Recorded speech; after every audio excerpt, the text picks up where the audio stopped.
Good evening from New York. Welcome to Piers Morgan Uncensored. Whether we monarchist Brits like to admit it or not, the President of the United States is the single most important person in the world, commanding the world's mightiest military and holding the purse strings of its biggest economy. The President could end Israel's war in Gaza with a phone call or decide if Ukraine gets the backing it needs to beat Putin. At least that's the general idea. But the current Commander-in-Chief is 81, seemingly going on 181 after a lifetime of distinguished public service as a pragmatic politician and, in my view, a thoroughly decent human being. President Biden looks increasingly unfit for service. And with the president in visible decline, his re-election campaign is, well, transitioning. You might say its pronouns are changing before our very eyes. The two most important women in President Biden's life have been sent out to jumpstart the 2024 race. Wildly unpopular VP Kamala Harris said this. We've got 10 months to go until the election. And increasingly, and you've seen it even just this week, we are all starting to narrow in on what this election will mean. And it's going to be the choice between what is about respecting our democracy, what is about competence, versus chaos. Well, the Vice President is right. Competence is crucially important. But her own boss has trouble getting up the stairs and can't seem to find a way off a stage. His frequent verbal and physical stumbles are the subject of both comedy and concern. Most people responded with laughter and derision, for example, when First Lady Jill Biden said this about him. I see Joe every day. I see him out, traveling around this country. I see his vigor. I see his energy. To those who say I can't vote for Joe Biden, he's too old. What do you say? I say his age is an asset. Energy and vigour. Not quite what I'm seeing. You can make a plausible case for the wise old statesman with a firm hand on the tiller, but campaigning on Biden's vigour may well fast-track Donald Trump, who does have a lot of vigour, to the White House. Now, at 77, Trump's no spring chicken himself, but with his diet-defying swagger and showmanship, most people on his side seem to be believing him when he says things like this. I feel like I'm about 35 years old. I actually feel better now than I did 30 years ago. Tell me, is that crazy? I feel better now. And I think cognitively I'm better than I was 20 years ago. I don't know why. That is a slightly more debatable subject, Mr. Trump, but a whopping 77% of Americans, both Republican and Democrats, believe that Biden is simply too old to run the country. Almost 70% think he's mismanaged the crisis at the southern border. Just 13% say they're financially better off on his watch. At this stage of his term, he's the least popular US president in recorded history. And this stuff matters. US politics is almost hysterically polarised to the rest of us outside America, but most voters are in fact ready to be persuaded. White working-class voters ditched the Democrats to propel Trump to office in 2016. Now more and more Hispanic and black voters are shifting Republican too. Biden says he's the only man who's ever beaten Trump, and that's true. But right now, he may be the only one who can lose to Trump in November. Well, I'm joined by my super PAC here in the studio in New York, co-host of The Breakfast Club, Charlamagne the God, host of The Rubin Report, Dave Rubin, and the Democrat strategist and Fox News contributor, Jessica Tarlov, who I could hear her lips pursing as I read that monologue. That I could feel them pursing. I appreciate, though, I saw you tempered it a bit. Whoever put it in the prompter was harsher than you were. I could feel the pursing. I was reining back in real time. Let me start with you, Jessica, because I like Joe Biden personally. Yeah. I think he's got a lot of very admirable qualities as a human being, and his own story. The fact he lost his wife and a baby when he was just a senator. He then lost another son. Anyone that can do that and still do the job he's doing will always have my admiration. But there is no doubt he is in real trouble here. Is there any doubt? I mean, can you paint a picture that isn't as grim as the one I painted? Oh, I definitely can do that. And I've been preparing for 3.5 minutes to get the chance. I'm not going to start by denying that the age factor is massive in all of this. And I think that people's concerns as well about Kamala Harris and her readiness to take over informs that. If there was a hugely popular vice president kind of waiting in the wings, I think things might feel a bit different for people. But 81 is 81. There are some 81-year-olds. We all watch Warren Buffett, right? Mick Jagger is 80. Yes. Nearly 81. He would have a different kind of agenda for the country. But yes, he does. Might be quite a popular one. Yeah, that would be pretty cool. I wouldn't hate it. But there is a problem going on right now with media coverage of the Biden presidency, and there are problems with the Biden campaign. What are the problems? So I'll start with media coverage. Everybody knows now that you want to print stories that get clicks, and negative stories are the ones that do it. Even people who are huge supporters of the president focus on all the polls that are negative. Most people wouldn't know that if you went to the Real Clear Politics homepage and clicked on polls, the average has Joe Biden down just 1 percentage point to Trump. You would think that he was getting trounced. You'd look at swing state polls, and you'd see that in a lot of the swing states, like Pennsylvania, for instance, which is going to be a huge deal, he's up massively. We only talked about the fact that he was down in one Michigan poll last week. In terms of the economic news, the Wall Street Journal, our very own Wall Street Journal here at News Corp, had a hugely optimistic set of editorials out there. 62% of Americans think the next year, so 2024 election year, is going to be better for them. When are they going to go and vote? In November. That's a lot of time for this economic recovery to really settle in for people. But no one wants to talk about that. It's not popular. It's not good clickbait. The second part about the campaign, and this is where I think the Obama folks who have been perhaps too publicly critical, I think, of the Biden campaign, their ground game is not visible to folks. They don't feel like they're there in Nevada, in Arizona, in Georgia, in these states that we desperately need to win. And they are working on that. And I think that the president himself needs to be more visible. If I was working in the White House, I would have him out there all the time. I understand you might be risking a stumble. I wouldn't. I'd do what they did with him last time. I'd keep him in a dungeon.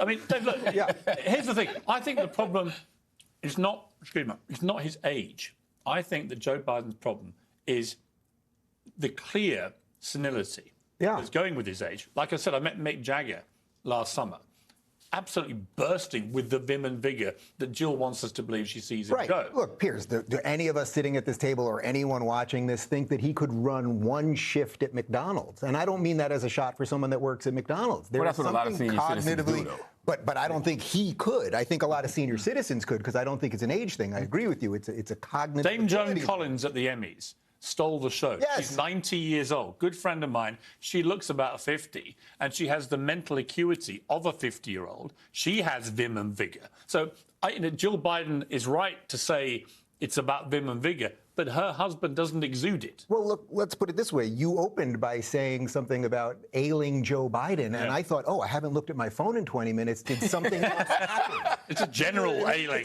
It's ailing. Yes, we all know it. The wandering off when they get him off the plane and the confusion. He literally on camera what was it, 2 years ago, said, let's go, Brandon. Like, something is not right. We all know it. And I would say respectfully, in terms of the polls and everything, people don't vote on what really matters. We vote on what we can feel, right? And I think because of that, people are going, Donald Trump, he seems back. There's energy there, and there's just no energy with Biden. And nobody likes Kamala. But Trump has lost every election except 2016. Yeah. I mean, he's a loser. And, right to the point, the Democrats decided to finish him off with 91 criminal charges and thought this will do him. He's down, he's wounded, and we'll get him. And it's had the complete opposite effect. He has used that to play the martyr, the victim. It has fueled a resurgent Trump. And you cannot deny, I mean, I've seen people try to downplay what happened at Iowa. But if that had been Joe Biden who'd done that at Iowa, you'd be saying, this is unbelievable. It's a landslide. It's amazing. He's killing them, right? Trump is back. And I think will definitely be the nominee, regardless, unless there's some extraordinary twist of events. He's exuding the air of someone on a mission. He's got vim and vigour. And whether you love him or hate him, and it's equal doses with Trump, you've got to say Trump v. Biden in November. I could see Trump winning that. Is there anything about Iowa that makes you say maybe Republicans should pivot and go to somebody like a Nikki Haley, maybe? Like when you see that she picks up, a lot of Democrats, a lot of independents, do you think that they're doing themselves a disservice by maybe not getting behind her? Possibly. Because the GOP is going to fall in line, and she's somebody who seems like they can pick up votes from both sides. Yeah, I mean, but you yourself made news by talking about the vim and vigour claim by Jill Biden, didn't you? I mean, you're not... I don't see the vim and... You're not... vim and vigour, or whatever it is. Yeah, and I had a great time on your Breakfast Club show yesterday, and it was really enlightening conversation we had. But, it's not that like you said, are you telling people to vote Trump? No.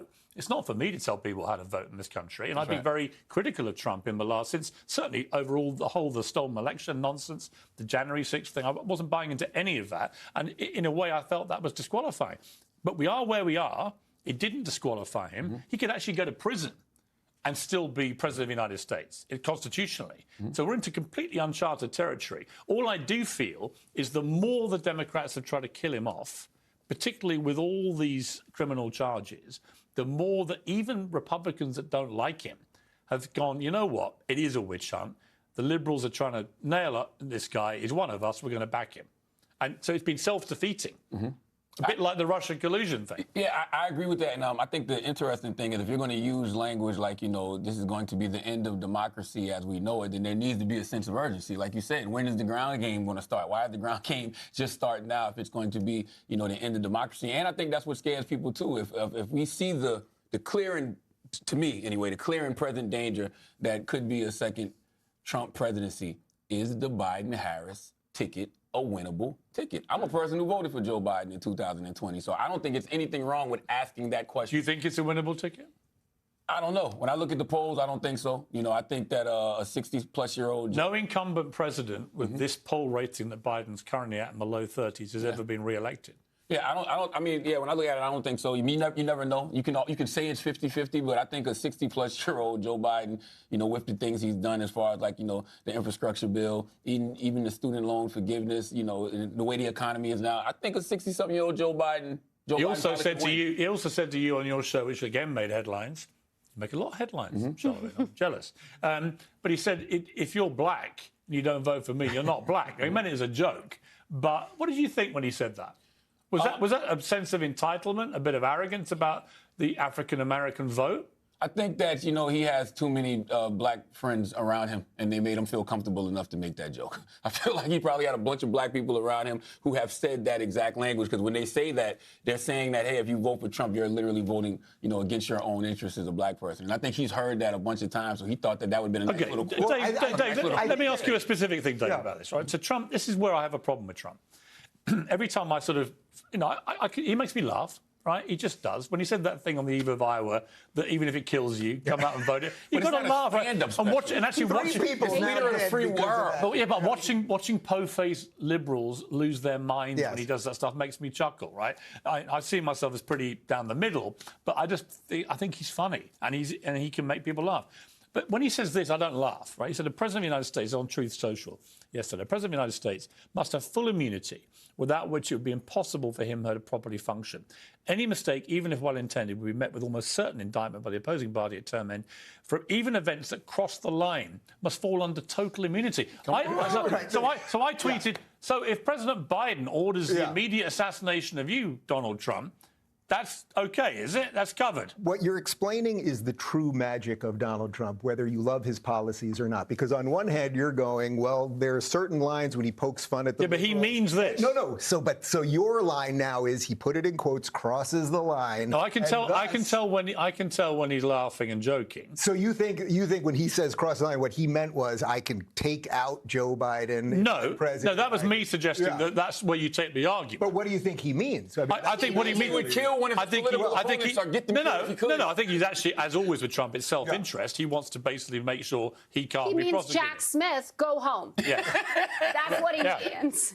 Yeah, and if the corollary is my political opponent could kill someone, he then wants to talk about 2016 when we all ran around and said, he could shoot someone in the middle of Fifth Avenue, and his supporters wouldn't care.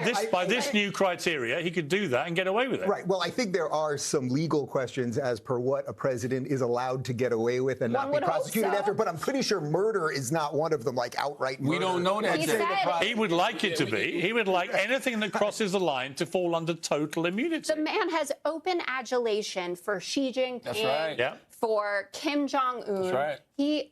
He's a wannabe dictator, and I've been at Fox News my entire media career. I do not fancy myself an MSNBC type person who wants to lose their mind about those things.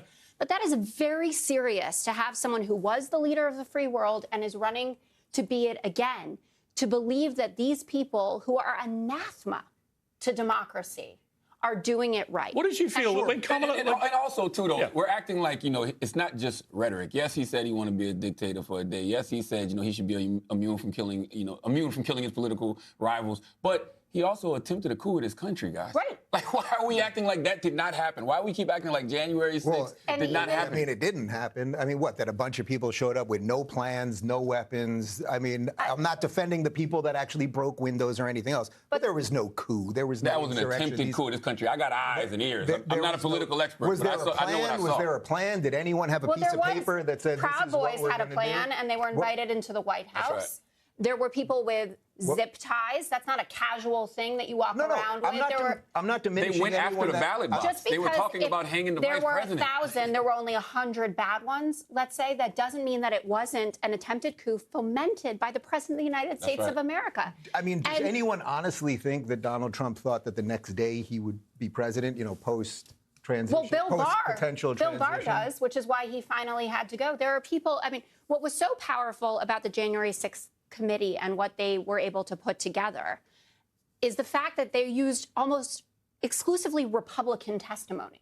People who had worked for him. I mean, look at the text messages from his own son to Mark Meadows, or what Ivanka had to be honest about when she testified, or Jared Kushner, or Cassidy Hutchinson, who they're going after now. I mean, he made a mockery of our system. And frankly, I mean, it speaks to the strength of our institutions and the backbone of Mike Pence for that 8 hours that he was able to say, I thought it was I got to say, it was a pretty terrifying spectacle. I'm sure watching it abroad, you thought, what the hell is going on I here? remember emailing one of his team and saying, you've got to get him out there and call this thing off. And he didn't for a long period of time while this mayhem was erupting. You can dress it any way you like. You can spin it any way you like. It was an attempted coup. Thousands of people whipped up into a mindset of, we have to stop this democratic action happening, stormed into the epicenter of American politics, and they tried to take control and, in their eyes, stop democracy happening. Now, the liberal response, by the way, which is to classic liberal response, which is completely half-assed, which is to say, right, let's take him off the ballot now in loads of different states, is obviously stupid. Right, because that is the rocket fuel. You don't try and stop a guy you think has tried to thwart democracy by thwarting democracy. Can I say two things? One, Charlamagne brought up a point that I wanted to add on to that's really important about the vim and vigor, right? So Donald Trump, I don't think that he's going to trip and fall and die tomorrow.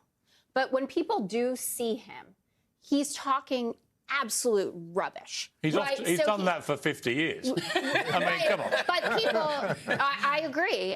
And I didn't even like his shows when it was on regular TV. But my point is, even when I appeared? Come on, the 2008 Celebrity Apprentice was the stuff of a masterpiece. But the kind of communication that he's putting out there, even in the last 48 hours, we went from Iowa, I was there, I was on air, and I said this is a big accomplishment for him. He's being conciliatory. How long will it last? Then we got to immigrants are poisoning the blood of America. Then defaming a woman who he's been charged. They found him guilty of sexually assaulting her. He continues with that. He's talking about how magnets work in water, you know, using ID to buy a loaf of bread. It's not like people who are at home are saying, this guy's got it together and this guy doesn't. No, but you know what I'm not even defending any of You know what? We're going to come back. I'm going to talk after the break to Dean Phillips and keep you guys here to react to that. But I also want to talk about what Jamie Dimon said, which I thought was really interesting, when he said that if you call everyone who's a MAGA a supporter of Trump, if you call them a bunch of crazies, then you are completely missing the point why most of them actually want to vote for Trump, which is economy, foreign policy, the border, all these things which he was strong on last time. He said that's why they want him back, because they feel they've been let down on that by Biden. We'll talk about that after the break. Stay with me. Uncensored next. More from my New York super PAC. I'll be joined by the Democratic presidential candidate who wants Joe Biden to stand aside. He's Minnesota Congressman Dean Phillips, and he'll be here live in a couple of minutes.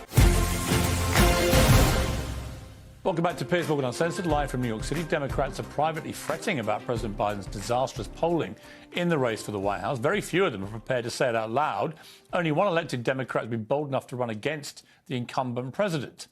And US Representative Dean Phillips is that man and joins me now. Well, Mr. Phillips, thank you for joining me. I guess the first question for the global audience is, who are you and why do you want to be president? Who am I and why do I want to be president? Well, I'll tell you my quick story. I lost my father in the Vietnam War. He was a soldier who served his country and gave his life to our country. I got very lucky. 3 years later, my mom remarried. I was adopted into a remarkable family. one of many blessings, including business, philanthropy. My grandmother was the advice columnist Dear Abby, entered our family business, built Belvedere Vodka, then sold that, built Talenti Gelato, the ice cream brand. And Piers, I woke up the morning after the 2016 election. I found my youngest daughter in her bedroom in tears, and I recognized life has changed in America and around the world. I promised them, my two daughters, I would do something. I ran for Congress. I flipped a district that had not elected a Democrat since 1958, and I beat an incumbent who had won by 14 points. I beat him by 12. And I got to the U.S. Congress in 2019 and found an unmitigated, dysfunctional disaster that is easily fixed with good leadership, Piers.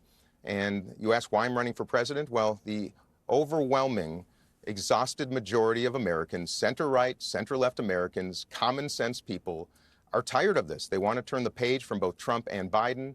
And I tell you, I tried to get the president to pass the torch. I called other candidates who are better known than me. None of them would do it. So I thought it was time for courage. My father gave his life to this country, and I entered the race because if not now, when, and if not me, who? And I got to tell you, Piers, it is a joyful journey, and Americans are not as divided as angertainment would have us believe. And I'm going to make change in a common sense, decent way that engages Democrats and Republicans and moves beyond this dangerous nonsense. Well, look, everything you say makes perfect sense, except this. Joe Biden, if he doesn't stand down, will be the nominee. Now, twice in post-Second World War history, there has been an incumbent Democrat president who has done that. You know, Lyndon Johnson did it, and there was another president who did it. They stood down and didn't go forward. But if Joe Biden doesn't do that voluntarily, you have no way in. Well, Piers, I don't buy into that. I'll tell you, I've spent my life, my professional life, disrupting businesses and categories, trying to disrupt the U.S. Congress that is in desperate need of it. And that's why I'm doing this again. As long as American voters actually get out and vote in the primary, anything is possible. Joe Biden's not a bad man. He's a good man, but he's 81 years old. He's facing the lowest approval numbers in American presidential history. Every poll he's losing, including the battleground states. And even, you know, Charlamagne the God, who was just on with you moments ago, and I was on the Breakfast Club just about a week ago, he's speaking the truth too, saying the quiet part out loud. He's not electable. So Democrats will have a choice, Piers, sometime soon, to either go and coordinate a candidate who is going to lose, or go with hope and optimism and a brighter future with a candidate, me, who's 54 years old, and able, willing, competent, and ready to combine the very best of center-right, center-left thinking in America and stop the nonsense and win. That's the choice of American voters, and we got to practice democracy, not just talk about it. All right, look, you haven't got much time. Give me 3 things you would do if you were president tomorrow. Top priorities. Oh, let me talk about executive leadership. I will have a bipartisan cabinet of the best and brightest Americans, Democrats and Republicans. I will have a youth cabinet. I will employ zero-based budgeting. I will actually manage our federal government in a fiscally responsible manner. I will address the southern border, which is an unmitigated mess and disaster, inhumane, horrible for our economy and our international reputation, and we must reform our asylum policies. And then I will do what is most important for Americans right now. Costs and chaos are out of control. Life is unaffordable. 60% of Americans living paycheck to paycheck, 40% cannot afford a $400 emergency. We've got to attack affordability, and we've got to end the chaos, not just in the United States, but all around the world. End the wars, invest in peace, and bring this country together and do our best to bring this world together before it's too late, Piers. And that's going to take all of us. And by the way, as some have noted, Jamie Dimon, about Biden condemning all Trump supporters, I welcome and invite Trump supporters. I love everybody. As long as you are people of principle and decency and want to work together, Piers, we got to change this nonsense. The two parties are the problem. And I'm running for change, and I don't mind that disruption because I think most people want it. Well, it's good of you to join me, Mr. Phillips. I would personally say you probably have 2 hopes of succeeding, no hope and Bob hope, but I do admire the aspiration. And I actually like the cut of your jib as well. So you never know in politics, right? Hey, you never know. You got to give it a shot. And by the way, mark my words, watch here in New Hampshire on January 23rd, just 4 days from now. You might be surprised. I look forward to it. I would love to be surprised. Dean Phillips, thank you very much indeed for joining me. Charlamagne, you got... What an optimist you are, P. You know what I am? I'm an optimist tinged with being a realist, right? You've got to be real about this. I don't think Joe Biden has shown any indication of wanting to stand down at all. Unless he voluntarily does that, is persuaded to, he is going to be the nominee, right? And for someone like you, you've become, with your show, various shows, but The Breakfast Club in particular has this extraordinary number of young black people who tune in religiously to listen to it, to watch it, and to think, what do they want? What do they want from their president? I mean, they've got two elderly white guys right running for president. This is not an Obama 2008-9 scenario. What do they want to happen here? Well, when you talk about it in those terms, number one, they want both of them to step out the way. They want the GOP to move away from Trump. They want, Democrats to move away from Biden. But I don't care who you talk to. Most folks you speak to want upward mobility. Like, it's all about money. Like, that's the conversation that they should be having. When they're having conversations about, creating jobs, when they're having conversations about the economy being better, that's great. But is it trickling down to the least of us? Is it trickling down to the hood? Is it trickling down to the rural areas like where I'm from in Moncks Corner, South Carolina? If those people aren't feeling the relief, then they feel like, what you're doing isn't necessarily. And what did you feel about Jamie Dimon, who says that, if you just ridicule and mock the MAGA crowd, the really hardcore Trump supporters, it's wrong, that you should respect all Americans, right? They're entitled to their opinion, entitled to vote for who they want to vote for. I mean, I thought he had a point. He also had a point that if you just over-demonize Trump, I think I said on your show, I met Chris Rock after the 2016 election the next day, and he said, if someone's murdered 8 people, don't go around saying he's murdered 9 about Trump. In other words, if you just exaggerate how bad he is, people are going to find out. See, that was 2016. I think in 2024, we kind of see what a Trump presidency is like and how bad it could potentially be. And what are you most worried about with him? I'm worried about, the threat to democracy seriously, because when you hear a guy say, hey, we should get rid of the Constitution in order to overturn the results of election, like when you hear a guy say, you hear his lawyers in court say, well, he never agreed to support the Constitution. It's like, whoa, I don't care if you're Democrat, Republican, black, white, gay, straight. If you're an American citizen, you cannot have a leader of the free world who does not respect the Constitution. Dave, you can't have someone who doesn't respect the Constitution. No, you can't. Well, first off, the beauty of America and our system and the Constitution and the rest of our founding documents is that they work, and we've separated powers enough so that guys like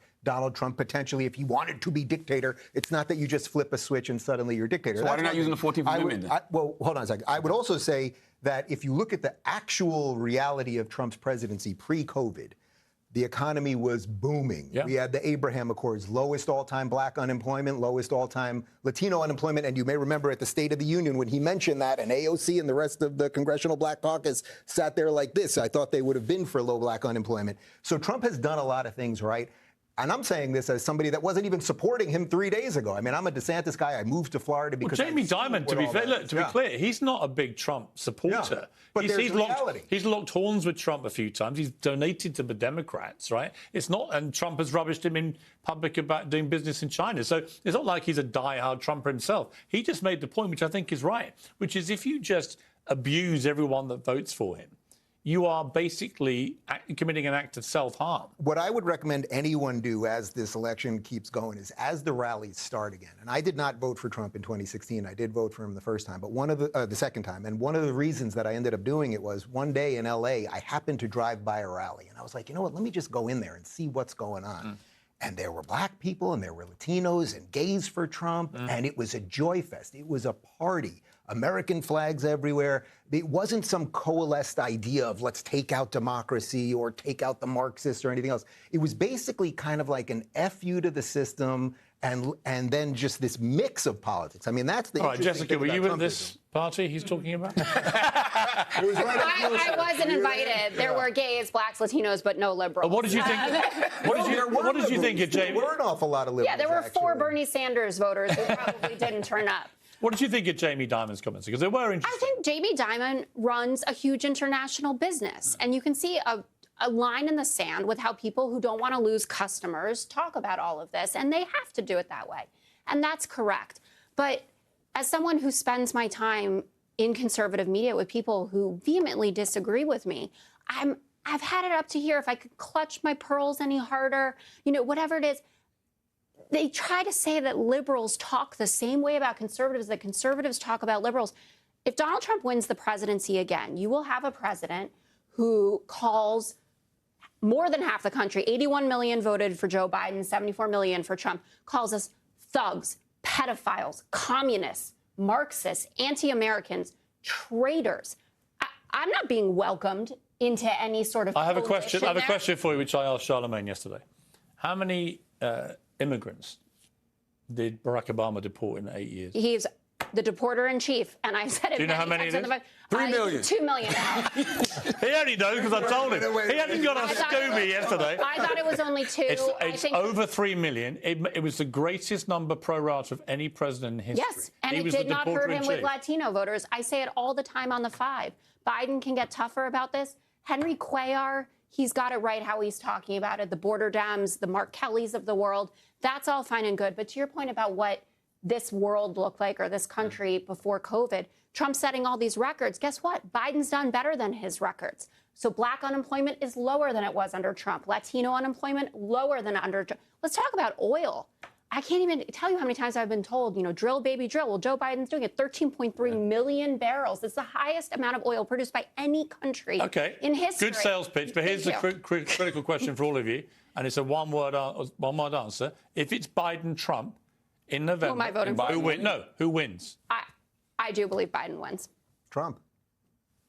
Charlamagne, the casting votes. Well, by the way, that's what's so scary about it. Like, Right, that you have to think. And by the way, you don't have to want this to happen. But you're talking about, I know, but you're talking about a guy who has 91 criminal charges, a guy who says he wants to be a dictator for a day, a guy who says we should rip up the Constitution. Against a guy who doesn't know what day it is. And that's what I'm saying. So if Biden has done all of these great things and he's up against that and we're still not sure I need a name, Charlamagne. Is he winnable? I really don't know. You got to give me a name. Who's going to win? Biden v. Trump. It's not Dean Phillips. It's not going to be Dean Phillips. I really, truly don't know. If I had to say right now, I would say Donald Trump. Wow. There we go, the casting vote. Charlamagne the God, the man with his finger on the pulse of America. Trump. Maybe, but I don't know. I really. There's a long time. That's what's so scary about it. There's a long time to go. Brilliant to have you all. Thank you very much. Thank you so indeed. much.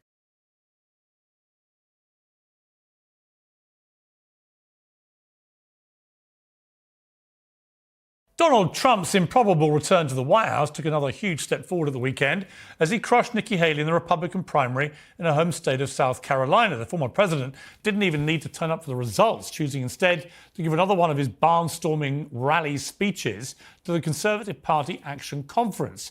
And as usual, he didn't hold back. A vote for Trump is your ticket back to freedom. It's your passport out of tyranny, and it's your only escape from Joe Biden and his gang's fast track to hell. And in many ways, we're living in hell right now. Well, nationwide polls suggest Trump is on track to beat President Biden in November's election. So can anything stop him? And what will Trump the sequel mean for America and the world? Here's a debate with one of Trump's most vocal critics, the hugely influential YouTube political commentator Destiny, and the host of Fearless on Outkick, Tommy Lahren. OK.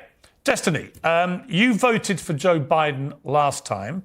I think it's safe to assume you won't be voting for Donald Trump this time, but are you comfortable voting for Biden given the state that he now appears to be in? Every time somebody attacks Biden on his senility, I feel like that is a stronger indictment of Trump's own failure as a president. I do agree that Biden definitely seems to have slowed down in his older age, but I mean, he passed so much more legislation than Trump. I think our foreign policy aims are better than they were under Trump. And I think the way that he manages the rhetoric and the overall attitude of the country is way more responsible than Trump as well. And he's not facing 90 plus criminal indictments. So that may well be true, but the reality is perception is often half the battle with an election campaign. The perception is that Donald Trump is a little bit younger, but has twice the energy, twice the dynamism, and all the stuff that's being thrown at him, far from defeating him, as is usually the case with politicians, has empowered him and made him stronger. What are the Democrats going to do about that come November? I think all Democrats can kind of hope for is that the perception of the economy continues to increase. Consumer sentiment is starting to climb again. I think that Trump is also stumbling into a few misspeaks on his own. I think there was that clip of him mixing up Nikki Haley and Pelosi. There was him talking about, I think it was the deserts of Vietnam. Both of these guys are definitely, I'd say, hitting their older age, their golden years. So I don't know if Trump is going to be free of any of the misspeaks that Biden has found himself stumbling into recently as well. Well, Tommy, let's just play a clip. This is of Trump doing his Biden impression the other day. When I imitate Biden, who can't find the stairs ever, he goes like this. Thank you. Where am I? Thank you. And then he goes. And he points. And then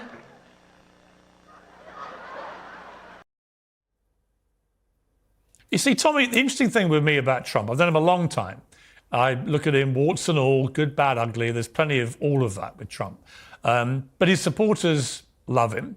And one of the reasons I think that he's so popular with so many Americans is because he makes them laugh. And I watched that speech the other day. He was very funny. Not always, and some of it, as always with Trump, some of the hyperbolic rhetoric was a bit alarming. But actually, he was an entertainer, entertaining the crowd. That's why they like him. That's why they vote for him. They like him because he has charisma. I like him because he has charisma. I also like him because when Donald Trump was my president, the economy was doing well. We ended endless wars. We started no new wars. There was relatively peace around the world with Donald Trump at the helm of the United States of America. People didn't like what he tweeted. People didn't like the way that he spoke. Maybe they didn't like the way that he dressed or the way that his hairstyle was or his fake tan. But none of that mattered because the United States was doing well. Our border was secure. The world was a better place with Donald Trump at the helm. And when Democrats talk about Joe Biden and they say, oh, you know, he's slipping a little bit, my goodness, we know that they are obviously gaslighting us because we can clearly see that Joe Biden is not just slipping. He was slipping in 2020. He has slipped all the way now that we're in 2024. And it's not just little misspeaks here and there. Everybody has misspeaks. They mix people up. For Joe Biden, you have a special counsel report that quite plainly says we can't go after this man for his classified documents because he's a well-meaning elderly man with a poor memory. That says it all right there. Maybe we can indict him 96 times. We can't charge him with 96 things because he simply is not cognitively there enough to be able to withstand it. That's the leader of the United States. That's the best the Democrats can do for their party. I'm sorry. You guys better be shaking in your boots if that's what you're going to go with in November.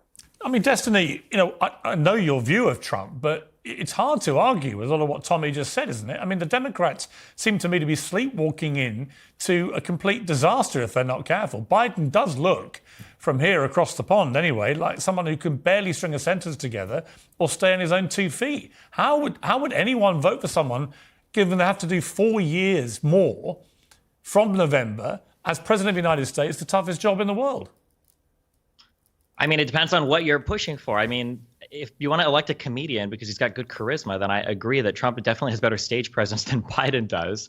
I think if you're a Democrat, you want to support Biden, you just have to try to stick in the realm of fact. Republicans inhabit a totally separate world right now. I just heard Tommy Lawrence say that we're doing better on the foreign policy front because Trump was better for being in endless wars. I mean, he bombed Syria. He abandoned Kurdish allies. He kicked the can down the road in Afghanistan. He hid Yemen drone strikes from us. He was still part of the Saudi-led coalition to bomb Yemen. He didn't do anything about Russia's takeover of Crimea. I mean, like, the idea that Trump was better on any of these areas of foreign policy is ridiculous. The idea that he was better domestically when he completely mishandled Obama, by the way. That was Obama's Obama, not my anointed friend. That's great. But Trump still didn't do anything about it. Even if you think that Trump does have good ideas for the country, he has just failed as a leader. He's a failure of a businessman. He's a failure of a leader. He can't get people together to write legislation. Joe Biden, in all his senility, was somehow able to pass the same infrastructure bill that Donald Trump said for 4 years he was going to get done. He didn't. Donald Trump couldn't even repeal or replace Obamacare, which is what a lot of Republicans literally voted him to do. Like, the idea that Trump is a competent leader is anything more than just a comedian or a guy that does funny one-liners on Twitter is delusional. I mean, you can blame him for many things, but as Tommy said, you can't blame him for the takeover of Crimea because that was years before Trump came into power. No, I'm not blaming him for the takeover of Crimea. I'm saying that Trump has never made a good but difficult foreign policy decision. If you look at the Doha agreement that he made with the Taliban, he kicked the can down the road. He says that he would be strong on Ukraine. The only thing he cared about for Ukraine was trying to get information about Hunter Biden. What about what Joe Biden did in Afghanistan, which was the most shameful and disgraceful overnight fleeing of a country and throwing millions of Afghan women back to the Taliban walls? Now, you can blame Trump all you like for that, but the bottom line is it happened under Joe Biden on his watch. He was president. It was a catastrophic failure, that evacuation. So many allies and friends of the Americans were left in its wake.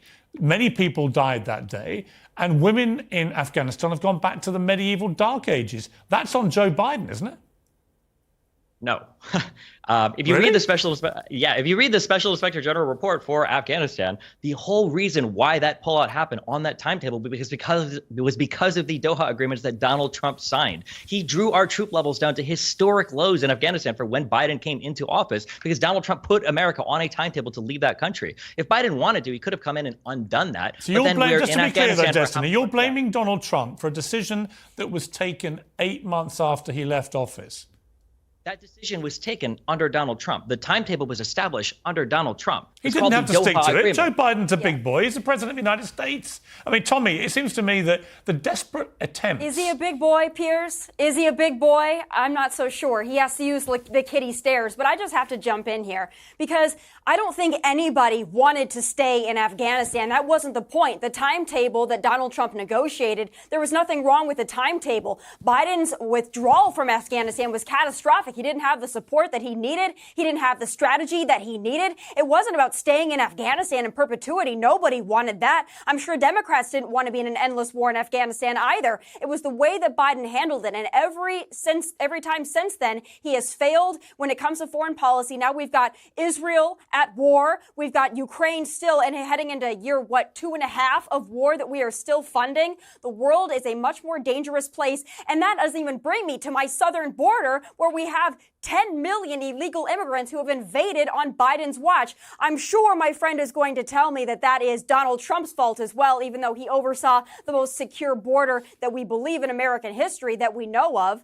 So there is no disputing the record. You can say that Joe Biden was able to sit there as a shadow president while things got passed through Democrat chambers, but you can't sit here and tell me that the man is cognitively well or that he's done anything on his own accord to better the world of the United States. Well, let me ask Destiny. My friend, you know this. Let me ask Destiny my favourite question of all my liberal friends, which is, do you know how many illegal immigrants Barack Obama deported in 8 years? How many illegal immigrants did he deport, or did they have Did he have deported, thrown out of the country? I don't know the number of that. Have a guess. For when you say deport, you mean somebody that was already in the country, and then they were caught in the country and removed. My guess is those numbers are always fairly low. Probably less than 1 million. I have no idea. I truly have no idea. 3 million, which is the greatest number pro rata of any president in history, and earned him the moniker in Mexico of deporter in chief. And yet, oddly, whenever I talk to my liberal friends, they never know this. They never made a fuss at the time. They were quite comfortable about that happening. And I look at what's going on the southern border now. Apparently, Biden's going down the same day as Trump on Thursday, which will be fascinating. But he hasn't been there I don't think he may have been once before in his time as president, which is insane, given how obviously problematic the southern border has become. Whichever side of the political divide you're on, would you accept that? Would I accept that the border is a problem? Well, not only a massive problem, but that President Biden, to date, in his tenure, has done absolutely nothing but make it worse. I don't know about absolutely nothing but make it worse. I think one of the issues right now is Republicans are holding up funding to actually apportion more money to border security. I think that there are definitely border problems that exist right now that definitely need attention. But I think comparing it to Donald Trump, when he was able to utilize the emergency of COVID and the fact that the immigration numbers were at historic lows over the COVID period, and then to say that, well, look, he did a way better job than Biden did, where once COVID ends and then everything starts to open up again, you see a huge surge of immigrants, isn't the most fair comparison. But obviously, yes, something needs to be done with the border, of course. And I hope that Republicans approve funding in Congress for something to actually be done. Well, Tommy, that's an interesting point where I would be critical, I think, of your position on this, because I absolutely believe that Ukraine has got to be helped to defeat Putin, or at least hold him off, because the alternative for the West, it seems to me, is extremely dangerous and alarming, which is that Vladimir Putin seizes large chunks of a sovereign democratic country and is allowed to keep it. And the idea that won't embolden him to just go and do the same elsewhere, I think is for the birds. I also think it's for the birds that China, looking at this, won't then immediately think about invading and taking back Taiwan.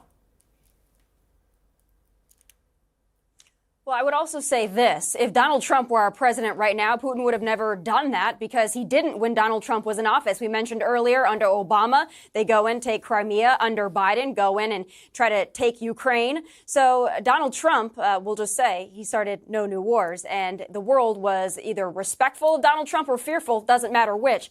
I would also say this. We don't, on my side, when I talk about not funding Ukraine anymore, it's not because we want Putin to take Ukraine. It's because we understand that here in the United States of America, we have more problems that we have to attend to. We've got homeless veterans. We've got a border invasion of our own. So the thought of sending more money, more weapons to Ukraine. I keep hearing this, but I find it really odd to hear any American conservatives almost saying Putin should be allowed to just take what he's taken. That would never have happened 20 years ago in American political discourse. There's been a massive sea change in conservative mentality to how to deal with a Russian dictator. But secondly, on the wider point about Ukraine, surely it comes down to this. If we applied the same mentality to Adolf Hitler in World War II, we'd all be likely speaking German. Why are we so weak about standing up to him in Ukraine?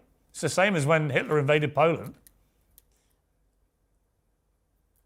Piers, it's not the same because Ukraine is a corrupt country. So we also have to deal with that. There are many Americans that you'll talk to that initially supported aiding and assisting Ukraine. And then as we sent more and more money, and as the Pentagon couldn't account for $1 billion in weapons, and as we're not really sure where the accounting is going for this, we have a lot of concerns, as we should, because we're sending our hard-earned tax dollars to a corrupt country. Why can't you help that Ukraine? Russia's corrupt, but guess what's the number two? Right. Ukraine. But why can't you help Ukraine and fix the southern border? Why does it have to be one or the other? America has the money to do this. It has the military firepower to help Ukraine. And it also has the ability, if it really focuses, to sort the southern border out. I don't understand this argument that America can't do two things at once. It's the number one superpower in the world, isn't it? I mean, well, it would be nice if we could do two things at once.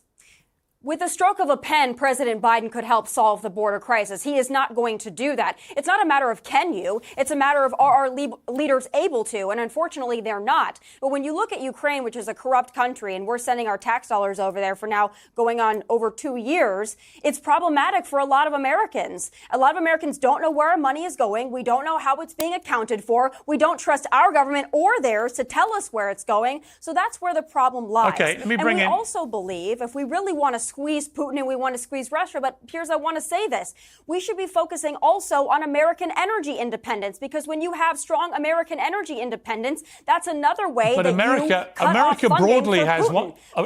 has broadly more energy independence than most countries in the world. So that's not a big problem. Your independence for energy is very strong compared to most European countries. Destiny, you've been listening patiently to this. I want to play a clip. This is Trump talking about foreign policy in his speech at the weekend. Viktor Orban, somebody I respect greatly. A lot of people respect him. Tough guy, smart guy. He made the statement recently. He said, you bring back Trump, it'll all stop. They all listened to Trump. They respected Trump. He actually said it stronger than he said they were afraid of Trump. I don't want people to be afraid of me. But he said China was afraid, Russia was afraid. They were all afraid of Trump. Bring him back, and it'll all go back. What do you think, Des? I mean, there is an argument to say that Trump's erratic, unpredictable style on the global stage did make people think twice. I mean, not much of any serious gravity happened on his watch. He did not, as Tommy says, he didn't launch a new war anywhere. Is there some merit to the madness, if you like? No.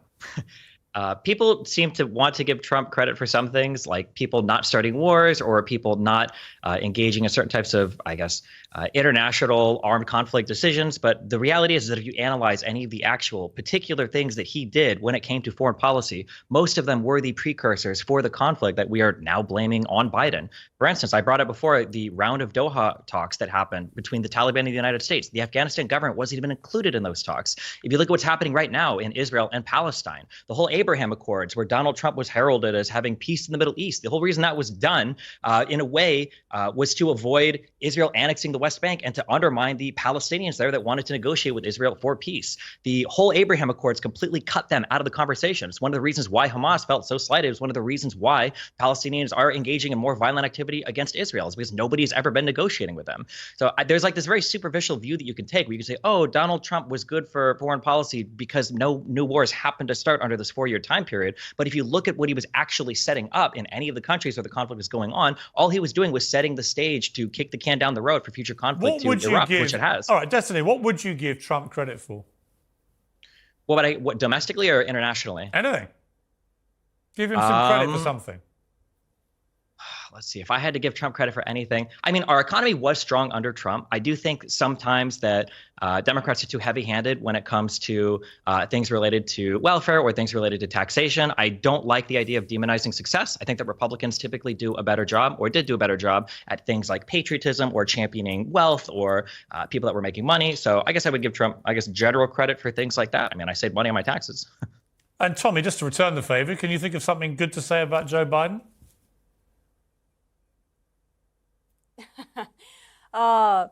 When I look at my country right now, there's not a whole lot that I could say about Joe Biden. I think he seems like a nice man. He seems like perhaps a good husband, perhaps a good father, supporting, obviously, Hunter Biden. So he seems like he is, I'll use the words of the special counsel, a well-meaning elderly man with a poor memory. I don't think he's a bad person. I think that he's uniquely bad at this job.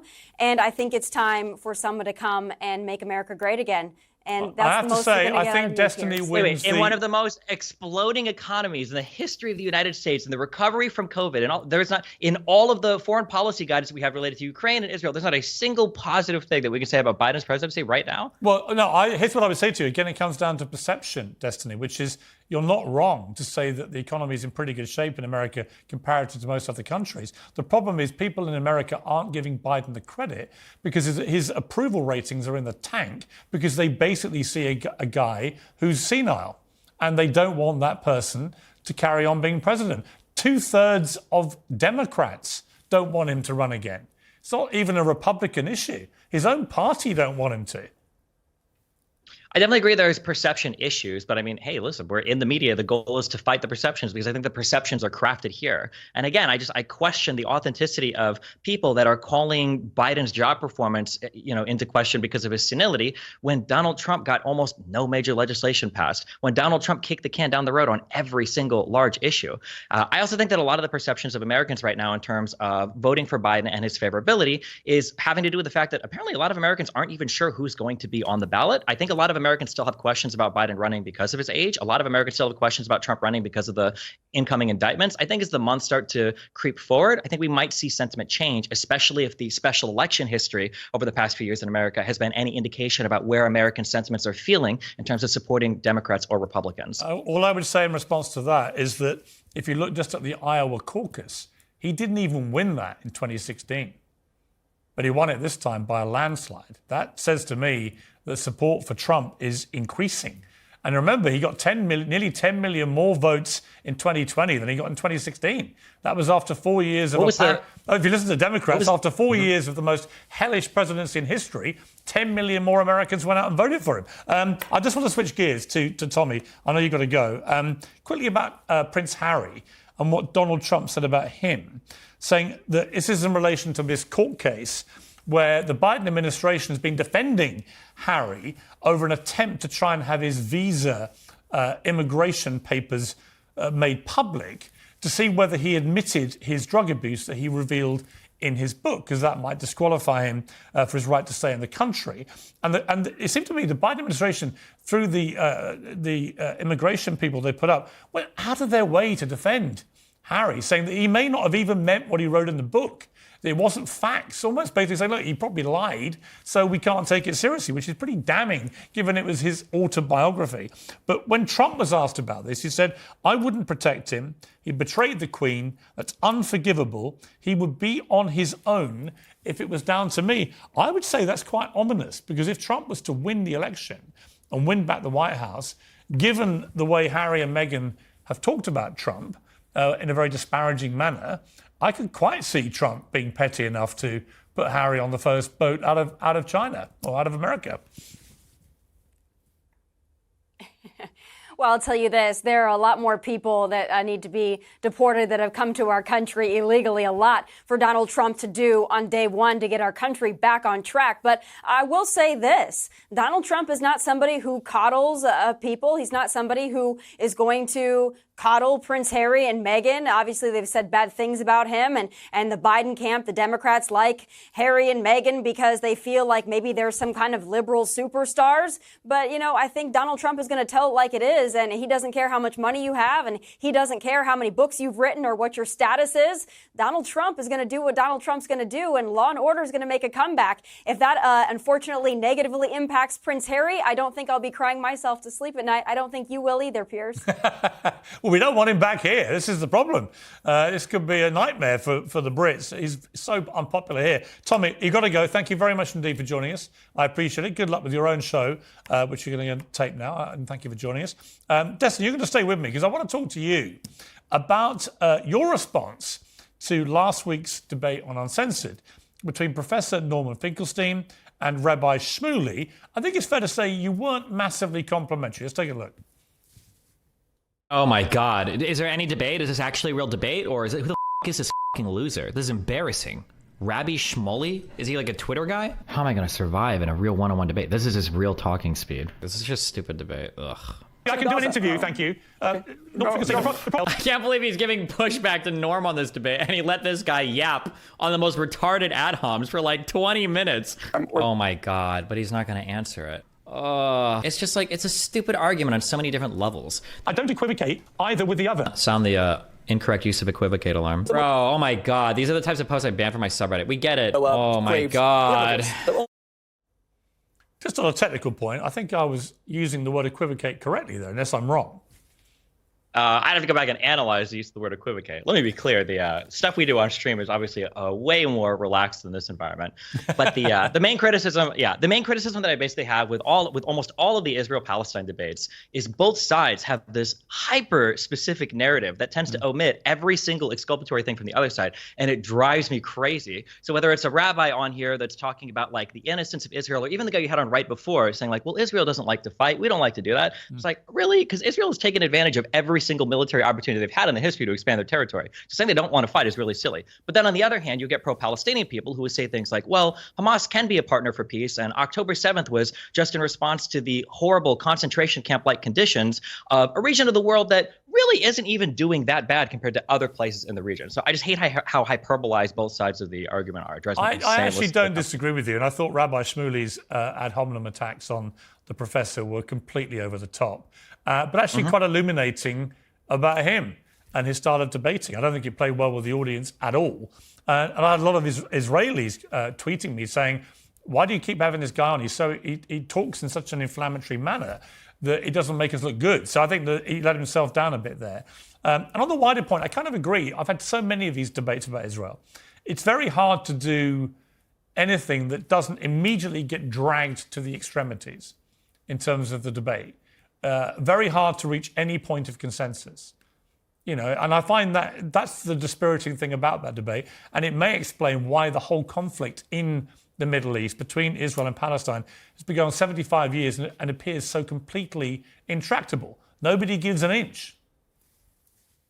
Yeah, I mean, I think there's on the ground in Israel-Palestine, you have that issue where both sides have their myths that Israel fashioned themselves as these poor people, these poor Jews that wandered into the Middle East and had to fight these impossibly huge Arab armies that had domineering and overwhelming force and power and coordination, when in reality, post-48, Israel was always in a decent position to fight, and that was pretty obvious in their performance in 48, in 67, in 73. It was pretty obvious that they had the military capability to survive. But then on the other hand, you get, the Palestinian narrative of they were a poor, dispossessed people in their lands who only ever wanted peace. I think I saw a tweet saying we welcomed Israelis with open arms. That's absolutely not true.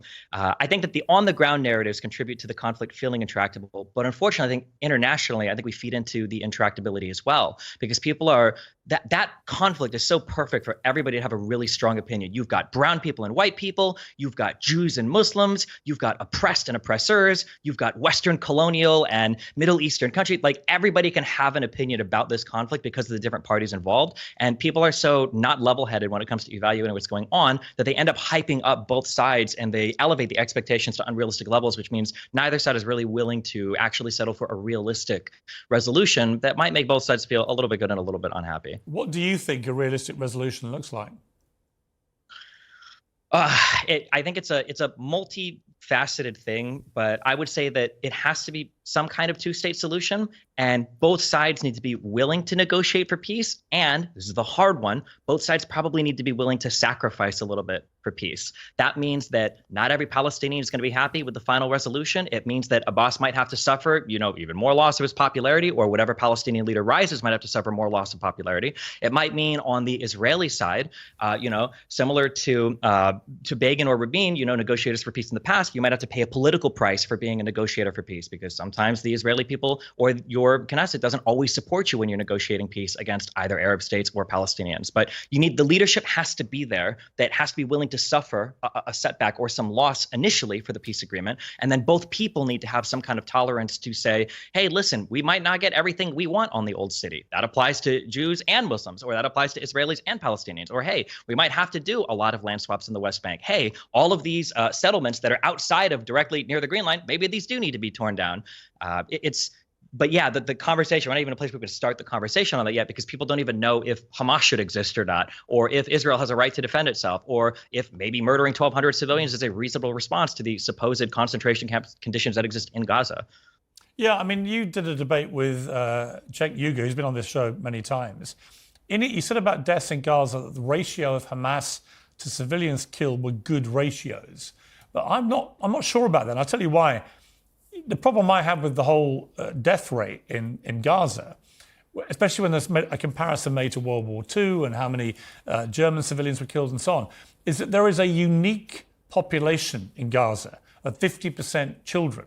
Now, 50% of the 2 million are under 18. That's 1 million kids running around in Gaza.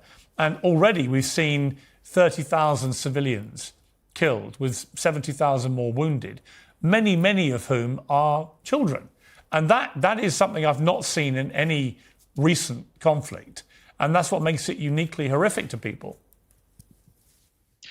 I agree that it makes it uniquely horrific to people. I think it's really important to have a good understanding of why international humanitarian law, or more specifically, international law of armed conflict exists. I think that people have a really poor understanding that the law of armed conflict exists to make it so that the fight is even on both sides. But that's not true. It exists for two very important reasons. One is to protect civilians, and the second is to ensure that nations have a right to defend themselves. If either one of these fail, nobody would care about the law of armed conflict.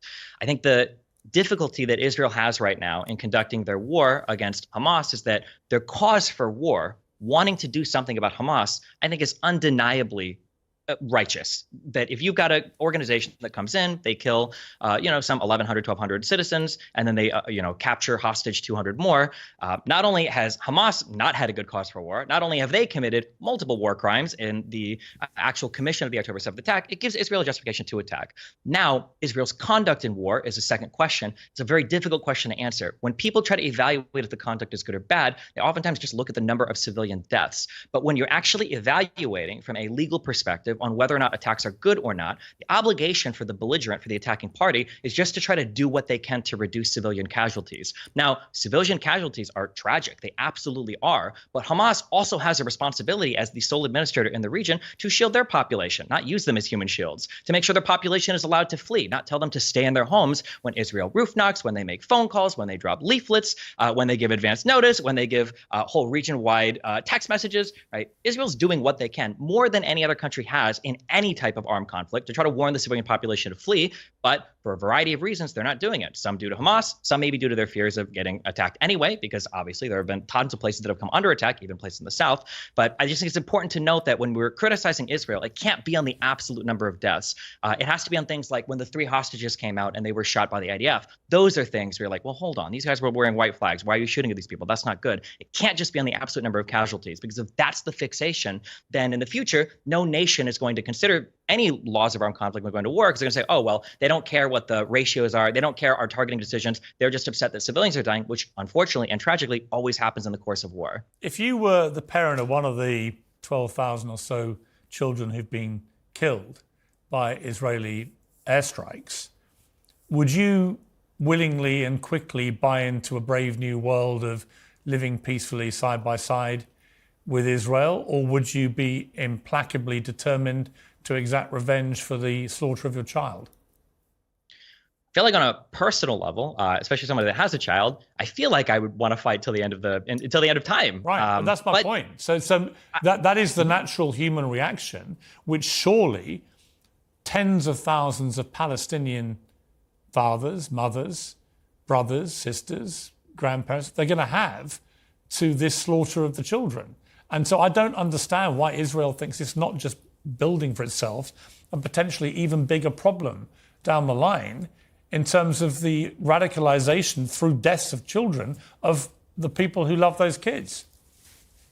I understand what you're saying, but after World War II, I mean, we all got along after that in a surprisingly short amount of time, given how horrific some of the Japanese crimes were in China, given how horrific Germany's crimes were around all of Europe, or relating to concentration camps or death camps. Like, it is possible to mend those bridges. I do agree right now that Israel might be contributing towards more hatred of Jewish people, of Israeli citizens in the Gaza Strip. That's undeniable. But then the question becomes, well, who's responsible for managing Israeli public relations in the Gaza Strip? If you ask an Israeli citizen, like, hey, aren't you worried that you're going to radicalize people in the Gaza Strip? What Israeli citizens are thinking of is they're either thinking of watching the video of that girl go back on the back of the truck where everybody's like clapping and cheering, and they're thinking, well, they hate us anyway. Or they're thinking of the Second Intifada, where there are 4 or 5 years worth of attacks from 2000 to 2004 or 5 in Israel, and think, well, they already hate us anyway in the West Bank and the Gaza Strip. They're thinking of the Martyr Fund. They're thinking there are so many different aspects of this conflict that I agree Israel is giving Palestinians good cause to hate them, but Palestinians have given Israelis good cause to hate and not trust them either.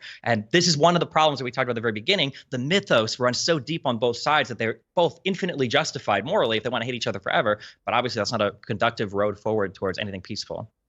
Destiny, I know you've got a big debate coming up yourself with Professor Norman Finkelstein, hosted by Lex Friedman. That is going to be huge. You feeling ready for that? The 3 people involved are all giants in this field. I am definitely a newcomer. I'm definitely like a YouTuber, streamer person. I hope that rhetorically I'm able to hang on to the conversation. Obviously, I've done a decent amount of research and reading, but obviously the 3 of these figures involved, have a much greater background than me in this issue. So I'm not going in with any illusion that I'm the subject matter expert here. My debate partner for this is Benny Morris, and this guy knows more about anything related to 48 history and everything with Israel. So I'm probably going to be leaning on his historical knowledge quite a bit. Rest assured, I will be live commentating to return the favor.